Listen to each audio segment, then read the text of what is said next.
नमस्कार, मैं आपके साथ विभा उपाध्याय और आप देख रहे हैं न्यूज़ 18 बिहार झारखंड का डिजिटल प्लेटफॉर्म। एक तरफ अमेरिका के राष्ट्रपति डोनाल्ड ट्रंप अपने पुराने सहयोगी, मित्र या सखा की बात कर लीजिए, टेस्ला स्पेस एक्स के प्रमुख एलन मस्क को देश से बाहर निकालने की धमकी पर धमकी दे रहे हैं, तो वहीं दूसरी तरफ ट्रंप से नाराजगी और बिगड़ते इन रिश्तों के बीच एलन मस्क ने नई राजनीतिक पार्टी की घोषणा कर दी है। एलन मस्क ने अमेरिका में अपनी नई राजनीतिक पार्टी अमेरिका पार्टी की घोषणा की और जैसे जले पर उन्होंने नमक छिड़क दिया।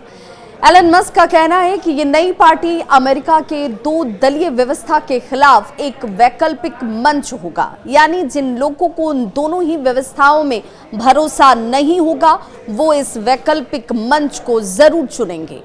ये आम जनता यानी आपकी आजादी को लौटाने के लिए मंच तैयार किया गया है। एलन मस्क नई पार्टी की घोषणा तो करते ही हैं, उसके बाद ऐसे कयास अब लगाए जा रहे हैं कि 2028 के राष्ट्रपति चुनाव के लिए वो उम्मीदवार के तौर पर खड़े भी हो सकते हैं।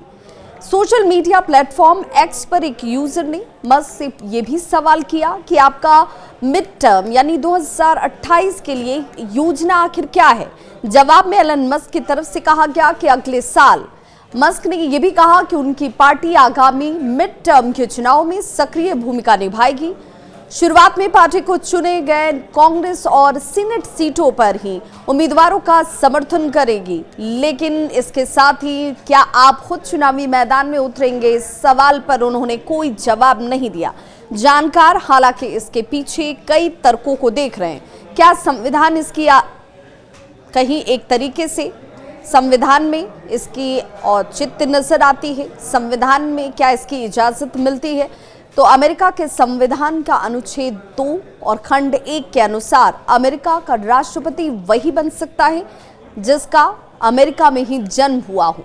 ऐसा कोई भी व्यक्ति राष्ट्रपति अगर बनने की इच्छा रखता है तो उसके लिए तो राह आसान है, लेकिन जिसका जन्म अमेरिका में नहीं हुआ हो उसके लिए ये राह मुश्किल है, या फिर एक दूसरे अर्थों में देखा जाए तो नामुमकिन है। तो क्या एलन मस्क आखिर इस राजनीतिक पार्टी के जरिए हासिल करेंगे?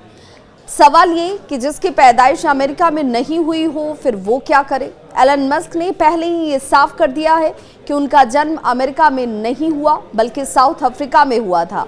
उन्होंने ये भी कहा कि दादी जरूर अमेरिकी थी लेकिन मेरा जन्म साउथ अफ्रीका में हुआ है और इसीलिए वो अमेरिका के राष्ट्रपति तो नहीं बन सकते हैं। 2024 में अमेरिका में हुए राष्ट्रपति के चुनाव के दौरान एलन मस्क ने डोनाल्ड ट्रंप के लिए एक तरीके से सबसे ज्यादा विजयी होने के लिए खून पसीना बहाया तो एलन मस्क ही थे।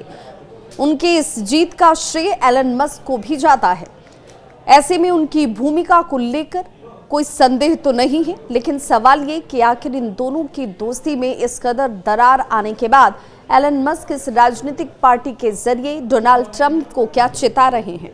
कई जगहों पर एलन मस्क की तरफ से उस दौरान रैलियां की गई थी, डोनेशंस काफी बड़ी तादाद पर किए गए थे। चुनाव में जीत के बाद ट्रंप ने भी मस्क को रिटर्न गिफ्ट देते हुए व्हाइट हाउस में सरकारी दक्षता विभाग या फिर डीओजी की कमान जिसे कहते हैं सौंपी गई। हालांकि अब दोनों के बीच रिश्तों में कड़वाहट आ चुकी है और अब तब जब एलन मस्क खुद कह रहे हैं राजनीतिक पार्टी अमेरिका पार्टी के तौर पर अब चुनौती पेश की जाएगी, तीसरा मंच यानी वैकल्पिक मंच जनता को वो दे रहे हैं, तो आखिर इससे डोनाल्ड ट्रंप का अगला मूव क्या होगा?